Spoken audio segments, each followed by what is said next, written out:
Sir কি অবস্থা, কেমন আছেন? এই তো আলহামদুলিল্লাহ, আপনি কেমন আছেন? আলহামদুলিল্লাহ। কোন জায়গা থেকে আসলেন স্যার? গাইবান্ধা জেলা, গাইবান্ধা থেকে আসছি। স্যার হচ্ছে গাইবান্ধা থেকে আসছে। তো আমাদের এখান থেকে স্যারের পারচেস করছে হচ্ছে আইফোন 13 প্রো। তো উনি আগে ইউজ করতে হচ্ছে আইফোন 12। তো এই 12টা আমাদের এখানে এক্সচেঞ্জ করে উনি হচ্ছে 13 প্রো নিয়েছেন। এবং আপনারা জানেন হ্যালো সেবুলের যারা ভিডিও শেয়ার করে তারা কিন্তু গিফট পেয়ে যায়। তো উনি আমাদের ভিডিও শেয়ার করে আসছে, এর জন্য অ্যাপেলের 2nd জেনারেশনের ইয়ারপড পেয়ে গেছেন উনি। স্যার আপনার গিফটটা। স্যার আমাদের এখানে এসে কেমন লাগলো? আলহামদুলিল্লাহ, মোটামুটি ভালো লাগলো, অনেক ভালো লাগছে। অনেক দূর থেকে কিন্তু আসছে উনি, আমাদের নিয়মিত ভিডিও দেখেন। আপনি 64 জেলার যে কোনো প্রান্ত থেকে আসেন না কেন, আমাদের এখান থেকে 100% স্মার্টফোন নিতে পারবেন, এটা আমি আপনাকে গ্যারান্টি দিতে পারি।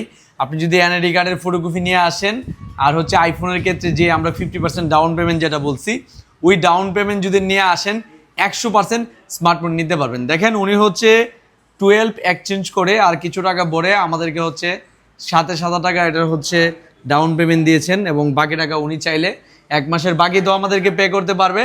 উনি আবার যদি 5 মাসও পে করতে পারবে। স্যার এরকম এত সহজ সুবিধা কি আপনার বাংলাদেশের কোথাও আর অন্য কোথাও থেকে দেখছেন? না, মানে শুধু এনআইডি কার্ডের ফটোকপি দিয়ে? না, প্রথমেই এই জায়গায় দেখলাম, ব্রাহ্মণবাড়িয়া। প্রথমে জায়গায় না, আসলে আমাদের এখানে আমরা কিন্তু প্রথমেই চালু করছি। আর যারা আপনারা কিস্তি সুবিধা দেখতেছেন, অনেক ঝামেলা ভাই।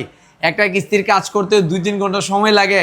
ইভেন হচ্ছে নিজের আইডি কার্ড, পরিবারের আইডি কার্ড, এই সেই স্টেটমেন্ট, এটা করো ওইটা করো, অনেক ঝামেলা হয়। কিন্তু আমাদের এখান থেকে আইফোন নিতে হলে কোনো ঝামেলা নাই। আপনি শুধু এনআইডি কার্ডের ফটোকপি নিয়ে আসবেন, আর আইফোনের যত মূল্য তার অর্ধেক টাকা নিয়ে আসবেন, পুরাতন নতুন আপনি যেটা নিতে চান ওইটাই চয়েস করে নিতে পারবেন। তো যাদের আইফোন লাগবে ভাইবাজার বিশেষ করে, তারা চলে আসবেন আপনাদের সবার প্রিয় প্রতিষ্ঠান ব্রাহ্মণবাড়িয়া নাসিরনগর কলেজ মোড় হ্যালো সেবুলে। স্যারকে অসংখ্য ধন্যবাদ জানাচ্ছি গাইবান্ধা থেকে হ্যালো সেবুলে আসার জন্য।